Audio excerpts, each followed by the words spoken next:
Hey, welcome to Drone U HQ. My name is Paul and welcome to Drone News Now, where we cut through the news, we break down the truth, and we help pilots stay ahead of the learning curve and the industry chaos, which what a crazy week and a crazy start to the year it has already been.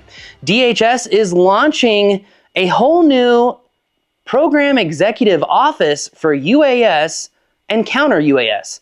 What does this mean for DIU? In other stories, we're going to be talking about how the Commerce Department was going to roll the DJI drone back until the FCC stepped in with the cover list.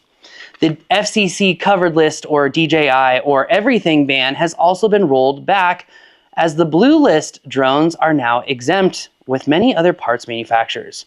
Lastly, some industry affiliates and news agencies are finally admitting something we've been talking about for many years, which is that DJI made the ban worse. They made it worse for themselves. And in all honesty, it's going to be interesting to see what happens here. We might also see one more DJI drone, as they did get their necessary FCC license, but we won't be getting DJI's newest gimbal, the RS5. And honestly, it's going to be interesting to see if it matters or not.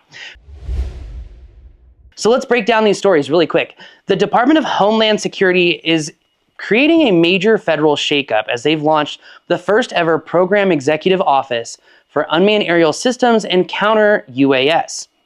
This is a major shakeup, creating an entirely new division. What's going to happen to the Defense Innovation Unit? What is this going to do to centralize government oversight? They say it's supposed to centralize government oversight on the acquisition and procurement of equipment, the deployment of equipment, and counter-UAS systems as well.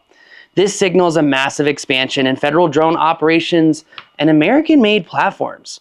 What is the implication on DIU? Well, it should be seen. In our next piece of news, the Commerce Department was going to roll back the DJI ban. That show that we put out that there's a trump card in the ban, there was some truth behind that, albeit it didn't actually happen. That's because the Commerce Department wasn't able to step in time. The FCC implemented the DJI covered list ban before the Commerce Department could actually do anything. This does expose an internal tug-of-war between economic and national security concerns, which I think is actually a positive sign that many people in the government saw that there are massive implications economically and for security purposes. Speaking of that FCC ban, in our next piece of news, it looks like there's more clarification on this ban, which was an all-encompassing ban and now is slowly being rolled back, as they're stating that blue-listed drones can remain fully authorized. Existing DJI drones, yes, can still be purchased. Future DJI approvals remain unlikely. And it's really important to understand that for companies like Parrot, FLIR, Wingtra, Auterion, Modal AI, Zephyr, AeroVironment, Quantum Systems, they'll be able to keep selling their drones here in the United States. But this also means that the FCC has done something else.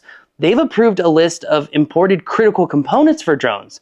Things like, or components from companies like NVIDIA, Modal AI, Panasonic, Sony, Samsung, and Arc Electronics. In our next piece of news, grateful for a piece that just came out by Haya over at DroneXL. And I'm grateful for this because it means that other people in the industry are finally realizing things that we have been saying for years and people ridiculed us over. Let's just say that we were early to the table and many people didn't see that, and that's okay. What did they report?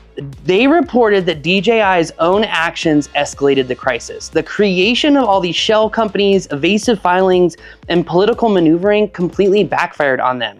They were even saying that internal notes suggested that DJI saw losing US drone pilots as an acceptable collateral. How does that make you feel? It's interesting that also many of these news agencies are now seeing the writing on the wall and changing to the domestic support. What took so long? Anyway, really grateful to see that stuff out in the news. And lastly, DJI's final drone release. It's likely that we are going to see the Avata 360 in March, albeit China will be the only ones to get the new RS5, that Ronin 5 gimbal. And I'm not sure anyone is really worried about that because there are lots of great gimbal options for cheap and affordable prices. That's gonna do it from all of us here at the DroneU Flight Crew at DroneU HQ. If you're looking for experience-based training and you're wondering what systems people are learning from us that are so different from everyone else, it's teaching from experience. We've been doing it longer than anyone in the market. Come experience the DroneU difference. It's time to elevate.